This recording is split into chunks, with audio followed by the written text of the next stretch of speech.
Y a esta hora de la mañana en Radio María vamos a compartir el espacio Cómo ser padres en el siglo XXI. Nos acompaña la magíster Juliana Caxia, hoy con el tema ¿Qué nos dice Dignitas Infinita a los padres? Y tiene como invitado al teólogo Gustavo Sánchez. Además nos puede seguir a través del Facebook Live de Radio María Perú.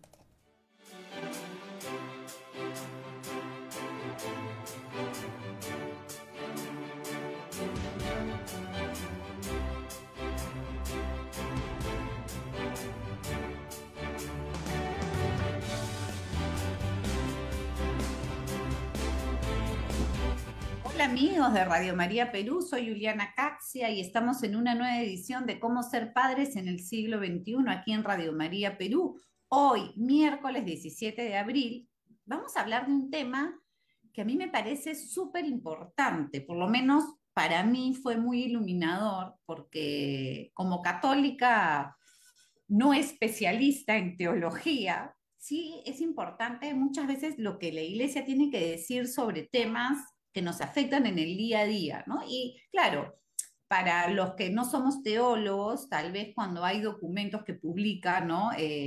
Algunos dicasterios del Vaticano, de la Santa Sede o el mismo Papa dice, hay temas que de repente no nos apelan porque son más de orden teológico puro, perdón si los términos que uso no son precisos, pero que de repente tú dices, ya, si hay una discusión sobre la Trinidad, sí es importante, pero digamos, en mi día a día, en mi trabajo, en el ejercicio de mi paternidad, de repente no va a haber tanto impacto como con ciertos temas que hoy sí golpean o influyen en nuestro quehacer diario. Y eso es lo que creo que ha pasado el último 8 de abril, o sea, menos de 10 días, cuando el Dicasterio para la Doctrina de la Fe ha publicado la declaración Dignitas Infinita sobre la dignidad humana. Es un documento que tiene 23 páginas más o menos, incluido las citas, ¿no? O sea, no es tan largo, yo lo recomiendo que lo busquen y lo lean, pero aquí el Papa, ¿no? Y el Dicasterio de la Doctrina de la Fe, creo que pone los puntos sobre las IES ante cualquier confusión que se pueda haber generado sobre la postura de la Iglesia actual ante temas culturales como el aborto, ¿no? Los vientres de alquiler, el género, o sea, se van con todo y creo que nos da muchísimas luces. Pero como yo, repito, no soy teóloga, sino una católica así parroquiana, por decir, tengo el honor de haber invitado, de que haya aceptado la invitación, un doctor en teología. O sea, que más lujo no podemos tener aquí los oyentes de Radio María, porque tenemos al doctor Gustavo Sánchez, que también es profesor de la Facultad de Teología. Bienvenido, doctor. Gracias por estar aquí en nuestro Cómo ser padres en el siglo XXI. Buenos días, Juliana. Un gusto estar en tu programa y por medio de ti, un saludo también a todos tus oyentes, que son muchos. Doctor, una explicación rapidita de cómo es la diferencia, o sea, que una declaración, ¿qué impacto tiene? Porque hay gente que piensa que una declaración de repente es algo que puede cambiar el magisterio. Explíquenos bien este documento en el rango de documentos del Vaticano, de la Santa Sede, ¿qué peso tiene? Bien, se trata de un documento promulgado por un dicasterio, que es el dicasterio, así se llaman ahora, antes se llama congregación, dicasterio para la doctrina de la fe. Por lo tanto, es uno de los, vamos a llamar así, de las oficinas, de los departamentos que ayudan al Papa Francisco en este caso, justamente a esclarecer, explicar y difundir la fe de la Iglesia. Y concretamente, cuando se trata de una declaración, se trata de hacer presente un tema que ya es conocido, y ha sido trabajado y ha sido enseñado, pero que es presentado para puntualizar cosas que, por ser de actualidad, requieren una palabra necesaria en el orden explicativo, ¿no? Entonces, es diferente una instrucción cuya finalidad, más que hacer presente, etcétera, es enseñar, o una exhortación, aunque eso ya es propiamente de los papas, ¿no? Entonces, ¿es un documento del magisterio? Sí. ¿Tiene valor de enseñanza magisterial? También, ¿no? Y trata de cosas que ya han sido enseñadas y en este caso, los que lo lean van a darse cuenta de que en todo momento se remite a la enseñanza de Juan Pablo II, a la Sí, enseñanza de Benedicto XVI y también a lo que últimamente dice Francisco, ¿no? me ha Lo cual, parecido eso, sí, eso bueno, muy positivo, porque claro, el Papa Juan Pablo II y el Papa Benedicto, ¿no? Han sido súper firmes en estos temas ideológicos y claro, y aquí vamos a hablar honestamente, hay veces que algunas cosas que dice el Papa Francisco han generado confusión, no necesariamente por el fondo, sino la forma. Y claro, salen la gente a interpretar, ¿no? Decir, no, lo quiso decir esto o quiso decir lo otro. Eso es un poco lo que pasó con este documento Fiducia Supplicans, ¿no? O sea, lo sí. sacó, habló de la bendición de las uniones irregulares, por ponerle un término, lo digo entre comillas. No quisiera entrar mucho al detalle, pero claro, el obispo uno decía una cosa, el cura tal decía otra, ¿no? Muchos que no van ni a misa salieron a abrazar más o menos al Papa por inclusivo, hubo mucha confusión. Pero creo que con este documento, no sé si me equivoco, Dignitas Infinita, creo que se zanjan muchos temas, ¿no? A ver, eh, la fiducia supplicans que tú mencionas no es un documento del Papa Francisco, es un ¿No? documento, es una respuesta a unas interrogantes hechas previamente que ha sido elaborado también por el Dicasterio de Doctrina de la Fe y concretamente ha asumido su autoría el cardenal Víctor Manuel Fernández. Que haya tenido la aquiescencia del Papa es otra cosa, pero no se le puede atribuir al Papa. Ah, esa Efectivamente es un... declaración está buena. Sí. Entonces, ese documento, me refiero a fiducias súplicas, ha causado bastante discusión. Es un documento poco claro. A mi manera de entender, es un documento fallido y creo que seguramente va a ser de alguna manera, pues, no diré olvidado, pero sí, no va a tener un lugar preponderante en la enseñanza magisterial que se pueda mostrar en este pontificado. Ok. La declaración que estamos conversando ahora, es decir, Dignitas Infinita, sí es un documento mucho más importante. Y justamente porque lejos de tratar de un tema nuevo, como es la fiducia supplicans, trata de un tema que tiene el respaldo de los papas anteriores y del magisterio de las instancias que han acompañado a los papas anteriores. Y yo creo que ahí está su importancia. O sea, tiene un respaldo muy sólido en la tradición magisterial de la Iglesia, cosa que no tenía el otro documento. Entonces, hay que alegrarnos por eso, creo yo, y reconocer ahí un valor, ¿no? Y hay una parte ya entrando al documento, a mí me ha parecido, de verdad, dentro de mi ignorancia en estos temas, muy rico en cómo señala o precisa la dignidad humana, ¿no? Hablando de la dignidad ontológica y luego cómo hay otro tipo de dignidad que hoy se manipula tanto para quitarle la dignidad ontológica, por ejemplo, a un niño por nacer. ¿Tú nos puedes explicar un poco esa parte? Sí. Es efectivamente un mérito de este documento el señalar, pues, los distintos aspectos de la dignidad que tiene el ser humano.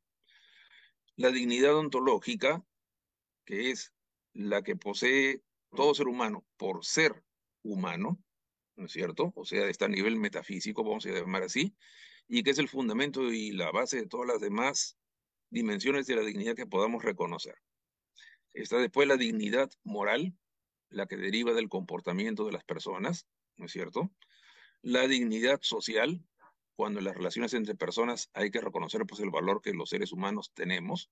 Y finalmente lo que se llama la dignidad existencial, que hace referencia a las circunstancias concretas de la vida donde siempre hay que mantener el reconocimiento del valor que toda persona posee.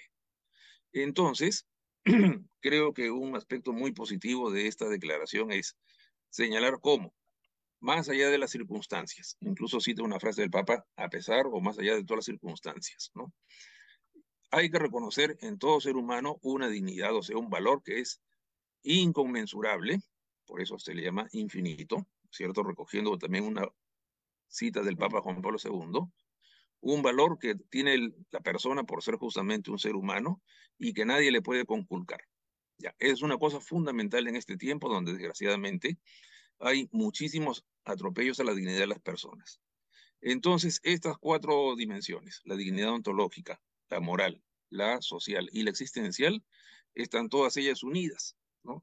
Y manifiestan en último lugar el valor gigantesco, pues enorme, que tiene el ser humano justamente por ser hombre. Cosa que el documento fundamenta, creo que en general bastante bien, ¿no? Me ha parecido una precisión muy acertada. ¿Por qué? Porque cuando uno entra, a ver, los que me conocen saben de que yo estoy en el campo de batalla, pero así a chaveta, ¿no? Más o menos, donde los argumentos pues son, ya quisiera poder discutir a este nivel ciertos argumentos sobre la dignidad, simplemente te dicen, claro, tú prefieres que nazca un niño y que vive en la pobreza, ¿no? A abortarlo. Eres una desgraciada más o menos por permitir algo así. Entonces, claro, este documento te desmenuza muy bien la diferencia entre una vida en condiciones indignas que no corresponde a tu dignidad ontológica. Me parece, el que no ha leído el texto de repente piensa que estamos hablando un poco de chino mandarín y me gustaría detenerme ahí porque en la batalla cultural que vivimos ahí por precisamente precisiones lingüísticas, creo que es súper interesante porque lo que nosotros tenemos que tratar de cambiar o de luchar es en las condiciones de vida, entre comillas, indignas, que no dan mérito a tu dignidad ontológica. No matar a la persona porque tiene unas condiciones, porque tendría unas condiciones de vida, entre comillas, indignas. ¿Tú nos puedes aclarar un poco esta diferencia? Sí, has tocado un punto que creo que es muy importante. Recordemos que la Dignitas Infinita toca el tema de la dignidad del ser humano a partir del 75 aniversario de la Declaración de los Derechos del Hombre y del Ciudadano proclamados en el año 1948 por las Naciones Unidas. En esa Declaración de los Derechos del Hombre, etcétera, ahí se habla pues de la dignidad humana, hay un reconocimiento de la dignidad humana, pero atención, la cultura actual, la cultura que en algún sentido ha elaborado esa declaración y de la que la ONU pues es creo yo, un eximio representante, no es una cultura que reconozca el valor de la metafísica. Su fundamento está seguramente pues en la conveniencia, en el consenso, en lo práctico, lo vamos a llamar así, lo más útil y adecuado, pero no en lo metafísico. Si el cristianismo reconoce en la persona una dignidad es porque dice que en su mismo ser, el ser humano, el hombre, la mujer, tiene una dignidad que es propia. No depende de cuestiones ajenas a o externas o circunstanciales. Entonces hay ahí un elemento que es bien importante. El ser humano tiene una dignidad solamente por el hecho de ser humano, por el hecho de existir. Y cuando uno dice, el ejemplo que tú me pones, ¿no? ¿Cómo vas a hacer que un ser humano viva en la pobreza, mejor abortarlo? Se le está negando justamente lo que le da su dignidad, que es ser, que es existir, ¿no? Ese es el criterio, vamos a llamar así, pues, utilitarista. Mejor no nos ocupamos de ese problema, ¿no es cierto? Y no el criterio del reconocimiento del valor de la persona, por ser persona. Claro. Y mira tú que eso es una cosa terrible. ¿Por qué? Porque el criterio utilitarista es el que se utiliza para las cosas, no para los seres humanos. Los seres humanos no somos cosas. Justamente la dignidad del ser humano está en que no es cosa, es un ser humano, es una persona. Entonces, hay ahí un elemento que hay que saber señalar y valorar, porque en el fondo, mira, aun cuando creo yo que se hable mucho pues, de los derechos de las personas, de la dignidad, que no sé cuánto, en el fondo me parece que la cultura actual no valora a las personas, ¿no? Claro, Cuando son valora lo que inútiles, hace y no lo que dice. por ejemplo, cuando son ancianos, eutanasia. Cuando van a nacer y eso es un problema de gasto presupuestario, estatal, etcétera, etcétera, aborto. Ya. Desgraciadamente está bien dibujado lo que es la mentalidad utilitarista que se aplica a las personas, ¿no? Así es. Pero bueno, nos tenemos que ir a la pausa y regresamos en el siguiente bloque para seguir hablando ya de la cuarta parte de este documento. Vamos a dar un salto importante porque quiero hablar de estos temas que de alguna manera zanja este documento, que son hoy muy importantes en esta batalla cultural. Volvemos, amigos.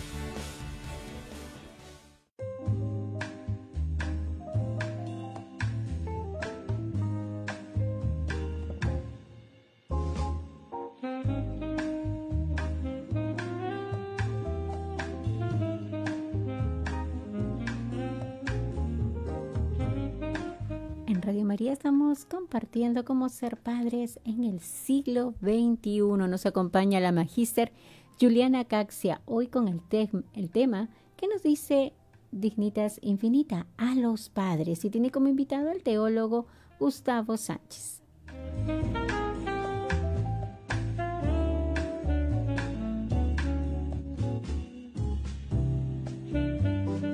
Radio María, presencia silenciosa del Espíritu Santo. Continuamos.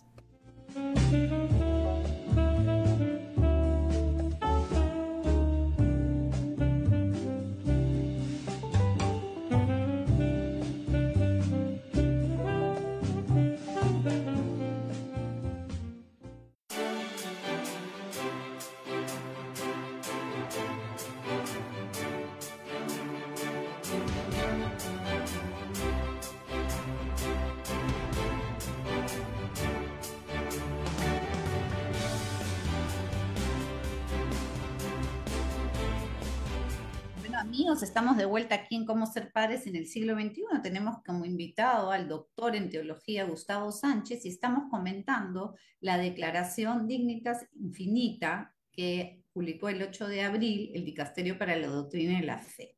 Doctor, vayamos a la cuarta parte, que es la que a mí personalmente me emociona, que es la de cuando se comienza a hablar de temas concretos, ¿no? Yo sé, y ha habido una cierta como que discusión, que de repente hay temas que se ponen al mismo nivel, que no están al mismo nivel. Yo creo que eso es importante aclararlo.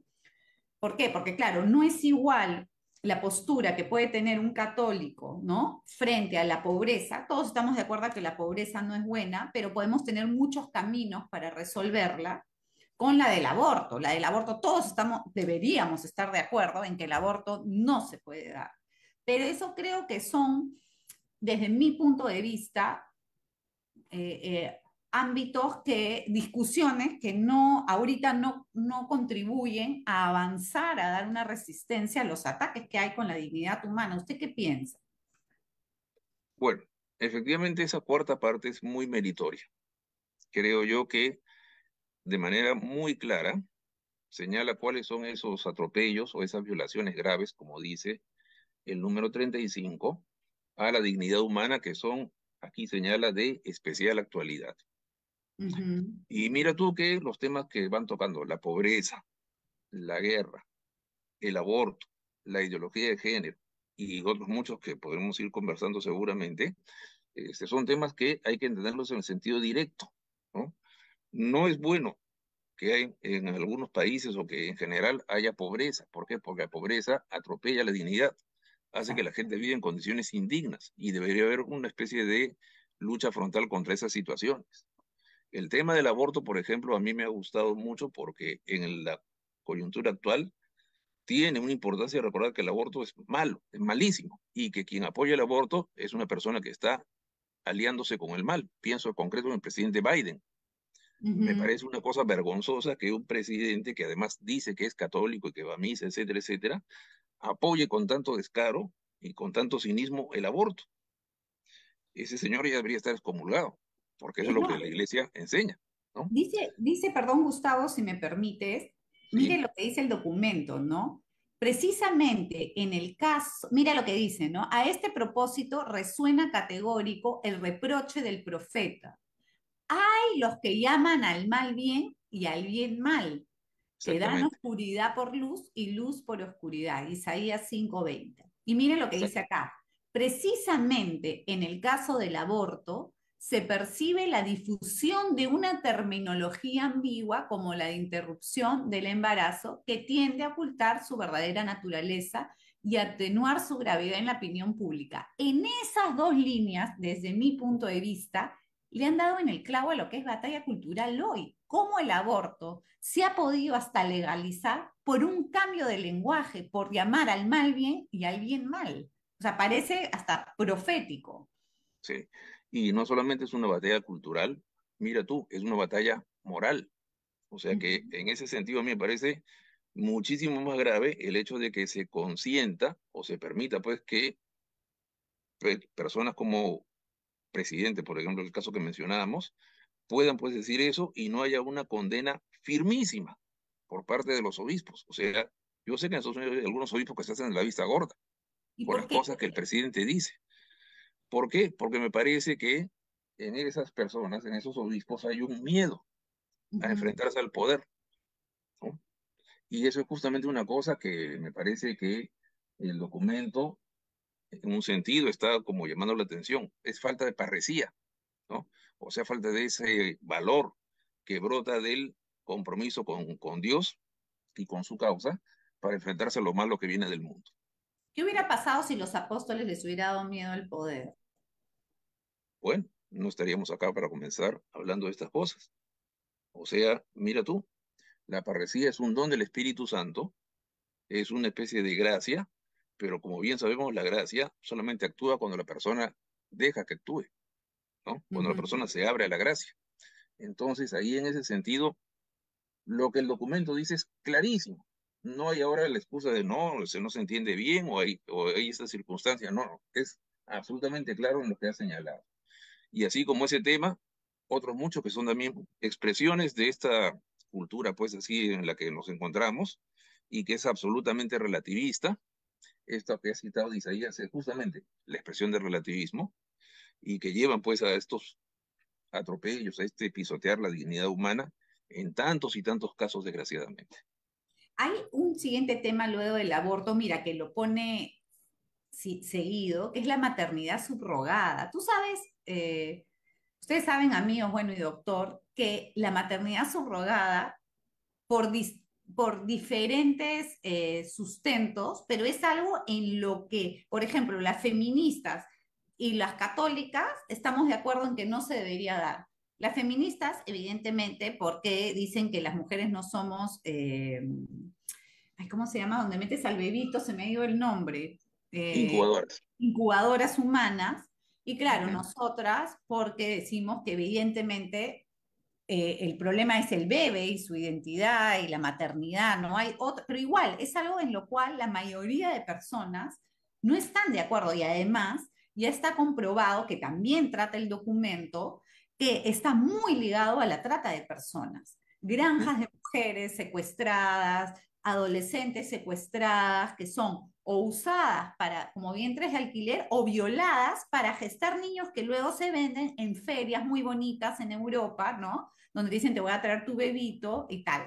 Y además, el vientre de alquiler también trae consigo eugenesia. ¿Por qué? Porque si el bebé viene mal lo matan y muchísimo dolor. Pero hoy eso se disfraza de bondad. ¿Por qué? Porque, por ejemplo, acá en Perú tuvimos un caso muy concreto de un señor homosexual que tuvo a sus hijos con vientre de alquiler y luego quiso cambiar, bueno, y logró que el Tribunal Constitucional le diera la razón, ¿no?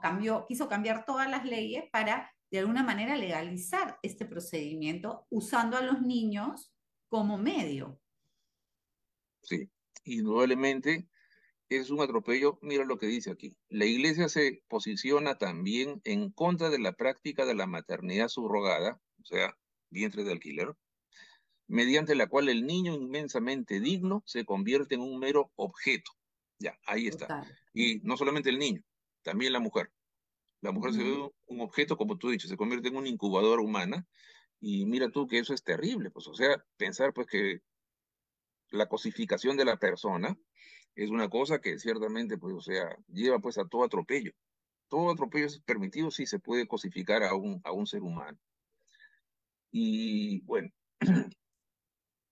se habla también aquí el documento de, por ejemplo, las personas que acuden pues a este tipo de solución, entre comillas, hablan de que tienen derecho a tener un hijo, ¿no? No Ujú. existe derecho a tener un hijo. No El hijo es existe. un don, el hijo es un don, es un regalo que viene de Dios. Hablar de un derecho al hijo es no respetar la dignidad del propio hijo como destinatario del don gratuito de la vida, dice el documento, y estoy completamente de acuerdo en eso, ¿no? Ahí me parece que el documento es muy firme y también muy, muy claro, de lo cual hay que alegrarse, ¿no?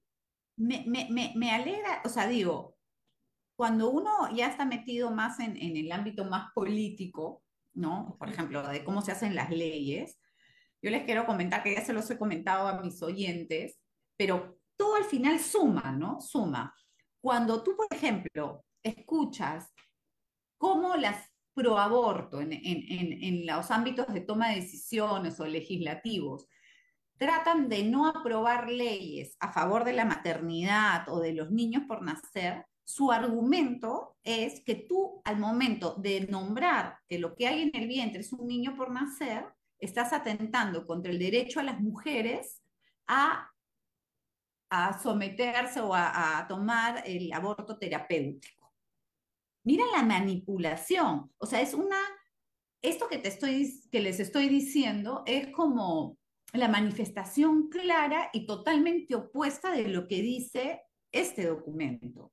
¿Por qué? Porque le quita a través de la manipulación del lenguaje, del llamarlo al mal bien y al bien mal, la dignidad del niño por nacer y no lo quieren nombrar como niño, porque claro, si tú dices que ahí hay un niño, al momento de hacer un aborto estás asesinando a un niño, no a una bolsa de célula, no a un contenido intrauterino. Entonces, a mí lo que me ha gustado mucho de este documento es que llama las cosas como son. Ciertamente, ¿no? Y bueno, ahí hay otra cuestión también que creo que es interesante, es que por lo menos en este aspecto, y yo creo que sí es una cosa interesante, el documento se enfrenta al establishment, vamos a llamar así, ¿no? Eso es una cosa que es digna de todo aplauso, creo yo, que vale la pena resaltar ese punto. A mí en lo personal me hubiera gustado que también aparecieran algunas otras cosas, ¿Como pero, cuáles? por ejemplo, mira, te doy dos casos, ¿no? Uno, en todo el documento no hay una crítica a la ONU.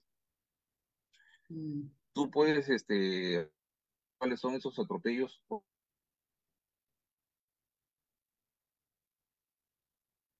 Los promueve la ONU. No hay uno solo, creo yo, que no lo promueva, ¿no? Comenzando por la ideología de género y terminando por el tema, pues, del aborto, etcétera, etcétera. Entonces, en ese sentido, me hubiera gustado que hubiera una palabra así de, este, no diré de condena, pero sí de clarificación Exhortación. de lo que hace justamente este organismo, ¿no? Que por una parte, pues dice, ¿no? Los derechos humanos son muy importantes, pero por otra parte, los conculca con sus políticas. Ujú.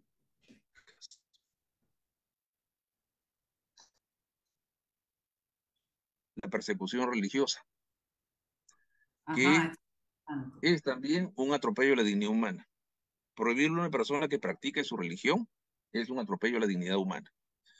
Esas persecuciones religiosas son llevadas adelante por otras religiones, uno, y segundo, también por el Estado laico o por digamos, el Estado laicista que predomina en Occidente. Ya, esos son atropellos a la dignidad humana también, que creo que deberían haber sido señalados. Pero en fin, se puede que quizás, pues, ¿cómo se llama? Profundizar más, seguramente con otros documentos, con otros pronunciamientos, creo que es muy importante. Doctor Sánchez, una pregunta. Yo ahorita estaba leyendo y me llama la atención, por ejemplo, positivamente, que ya incluyan, por ejemplo, la violencia digital, ¿no? Claro, yo entiendo que, no es que me quiera hacer la joven o la chibola, pero digamos, en el tiempo de la iglesia, tal vez mi vida es un punto donde no tengo, como no he estudiado el tema, no sé muy bien cómo funciona. ¿Por qué a veces la iglesia se demora tanto en pronunciarse en temas que ya tienen décadas? O sea, por ejemplo, en el tema digital, sí, de repente el Internet no tiene tantos años, pero ya tiene por lo menos 20, ¿no? El acoso digital, la violación de los derechos digitales, ¿no? Porque eso de la libertad religiosa es un punto, pero otro punto es todo lo que es la cancelación, los fake news, la inteligencia artificial, o sea, ¿por qué la iglesia se demora tanto en manifestarse, repito, en temas que son tan vigentes y hay tanta información? Bueno, no tengo una respuesta absoluta a esta pregunta que tú haces. Yo imagino que es porque la iglesia tiene que primero entrar al tema y de alguna manera pues empaparse de lo que significa eso antes de un pronunciamiento. Ujú. Y me parece que eso es lo que más o menos se ha dado ahora. Es verdad, tiene razón, hace ya un buen tiempo pues pasa estas cosas y la iglesia pues se pronuncia recién en este documento sobre el tema de la cuestión digital, del ciberacoso, si es que se puede llamar así, y todo lo que está vinculado a esto, ¿no? La violencia digital que tú señalas. Pero en fin, alegrémonos de que por lo menos ya hay un pronunciamiento clarísimo al respecto y que puede ser pauta para posteriores pronunciamientos, ¿no? Que también es una cosa importante. Hay otra pregunta que yo le quiero hacer, y ahí volvemos otra vez al documento, es el siguiente. Usted es profesor de una facultad de teología, entonces yo Sí, me imagino que en el trato que tiene con los alumnos, por lo menos los alumnos están interesados en leer lo que saca la iglesia, ¿no? sí, Deberían, en todo caso. Pero el común de los mortales, o sea, por ejemplo, yo le aseguro que si yo voy a la parroquia, donde voy a misa el domingo y hago una encuesta, ¿qué porcentaje de personas católicas que no están estudiando teología, que no son teólogos, leen este tipo de documentos? Tal vez por ahí no va el hecho de que vaya avanzando estas ideologías y nosotros los católicos no hagamos nada porque ni siquiera nos tomamos el trabajo de leer. bueno, mira, la iglesia es un organismo, es un cuerpo, nos gusta decir, que está estructurado, unificado y conectado. Hay una cabeza que supuestamente vivifica pues a los demás miembros. En la iglesia, cuando aparece un documento, alguna enseñanza, es obligación de la cabeza o de las cabezas, si lo quieres ver así, que esa enseñanza vaya descendiendo pues a diversas instancias, ¿no? Concretamente, en la iglesia hay catequesis, hay asociaciones, movimientos, grupos, donde los responsables, las cabezas, y ahí creo que tiene un papel muy importante la jerarquía, deben hacer que este tipo de enseñanzas vayan llegando a los demás. Que de repente Ujú. no se dé supone pues una deficiencia, pero esa es la manera como debería ir dándose, ¿no? Y no solamente la jerarquía, también gente pues que tiene una responsabilidad en la enseñanza. Yo, por ejemplo, tengo esa responsabilidad. Me toca a mí un papel en la difusión, en el comunicar este tipo de cosas y explicarlas, etcétera. Y en general a todo católico responsable, comunicador, que también creo yo tiene una participación en esta tarea. Entonces, es una llamada a este documento, creo yo también a hacer que pueda llegar a otras personas, ¿no? Que de alguna manera pues se dé a conocer, se empapen de su contenido, como con todos los documentos de la iglesia, ¿no? Y creo que ahí hay una tarea pendiente. Claro, o sea, un poco para aterrizar en cosas prácticas, tal vez si nosotros pertenecemos a una parroquia y no hemos visto que por X motivo, puede ser porque no hay manos o porque están otros temas, a empujar a que en la Sí, parroquia se discuta este tema, que lo lea, de repente invitar a alguien que sepa, crear claro. conversatorios, porque para mí es una herramienta, por ponerle un término, muy buena para seguir dando la batalla cultural y creo que anima. ¿Por qué? Porque parte de la pérdida de territorio en estos temas, que el aborto haya avanzado tanto en Francia, doctor, en Francia, que es la niña de los ojos, ¿no? De la iglesia, ahora es derecho constitucional el aborto. Desde mi punto de vista, no es que yo sea ni una mística, ni mucho menos, ya quisiera, ¿no? Es que metió la cola, los cachos y el trinche donde debería meterlo, hizo su anticucho, donde más valor había en Europa, como lo ha hecho en nuestra región en Argentina.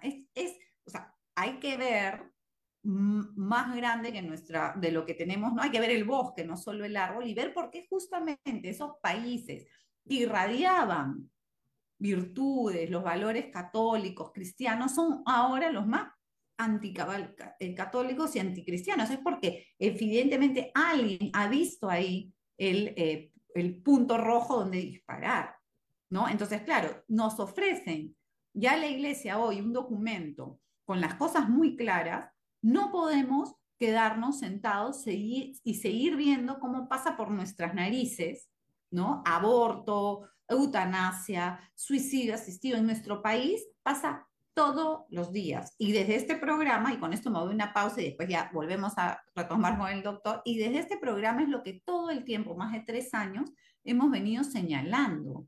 Tenemos que tomar acción y si nuestra parroquia lo está haciendo, pedirlo. Y si no lo hace, nosotros, padres de familia, leamos el documento y comuniquémoslos a nuestros hijos en la mesa de la cocina, como siempre les digo, porque ahí es donde se da la principal batalla.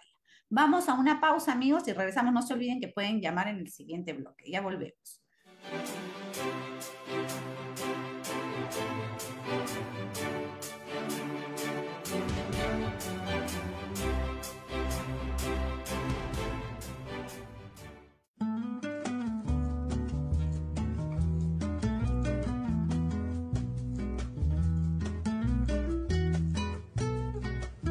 En Radio María estamos compartiendo cómo ser padres en el siglo XXI. Nos acompaña la magíster Juliana Caxia con el tema que nos dice Dignitas Infinita a los padres, y tiene como invitado al teólogo Gustavo Sánchez.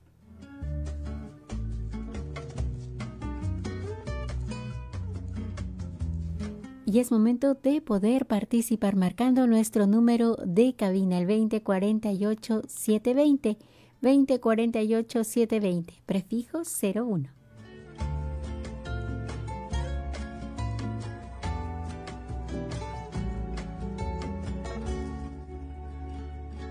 Puedes escribir el WhatsApp al 914-05-1111, 914-05-1111. Escribes tus nombres completos y de dónde te comunicas. Radio María te acompaña noche y día. Continuamos.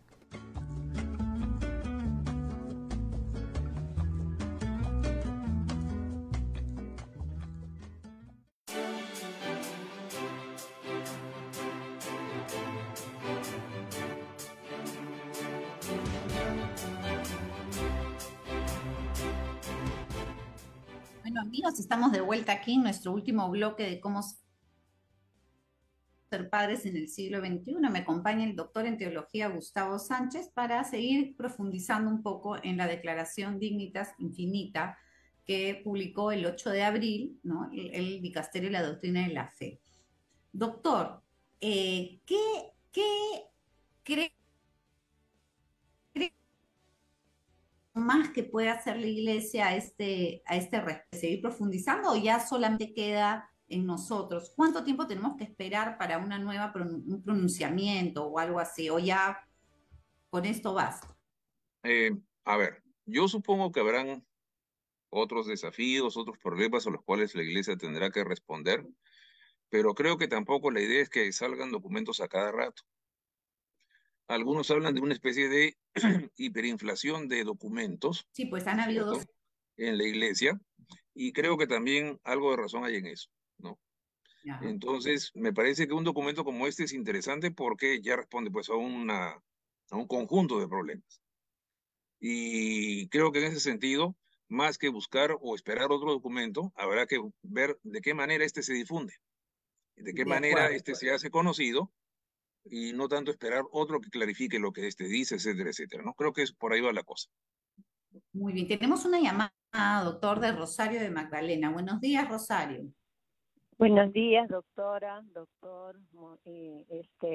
verdaderamente que me he quedado muy contenta con la explicación que nos han dado, pero digamos las personas que sí pertenecemos a una parroquia y queremos ilustrarnos más sobre el tema, ¿dónde podríamos capacitarnos para llevar eso a nuestra parroquia, a la pastoral familiar, por favor, o algunas conclusiones, ¿no? Sobre el tema, por favor. Muchas gracias.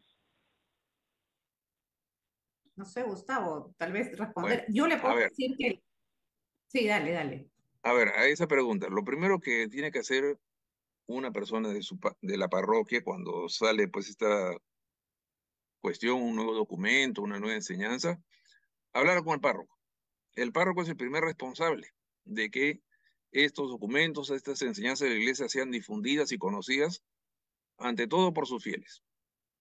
Ya el párroco seguramente tomará la iniciativa de explicarles él o conducirlos a las instancias que les puedan ayudar a comprender, etcétera, ¿no? La Facultad de Teología está siempre presta para brindar pues ayuda, asesoría, tiene cursos permanentemente sobre los documentos que van saliendo y en ese sentido creo que ofrece pues una contribución importante. Pero en el caso de las parroquias, el párroco es el primerísimo, diría yo, responsable de que estas cosas lleguen a todos los fieles, a sus fieles en particular. Y en las asociaciones y movimientos también. Estoy seguro que hay gente ahí que, conocedora de estas cosas, pues verá la manera como se acerca, se difunde, etcétera, etcétera, esto que la iglesia enseña, ¿no? Entonces creo que por ahí hay una cosa. Y no tengamos miedo de molestar entre comillas, digo, ¿no? A los párrocos, ¿por qué? Porque es su trabajo. Su trabajo es justamente hacer que la gente esté enterada, que la gente pueda acceder a la enseñanza de la iglesia, etcétera. Es su obligación. No es una especie, pues, así de plus o de exigencia que le estamos haciendo. No, no. O este sí u otro no, porque también pueden haber, acá la verdad, doctor, puede haber curas que les guste más una declaración que otra y diga esta la promuevo más que la otra, pero Claro, debería en justicia bajar toda la información por igual. así es. Entonces, ahí también hay que exigirlo, ¿no? Tiene que, Ujú. porque es su deber, promover lo que la iglesia enseña y dice, ¿no?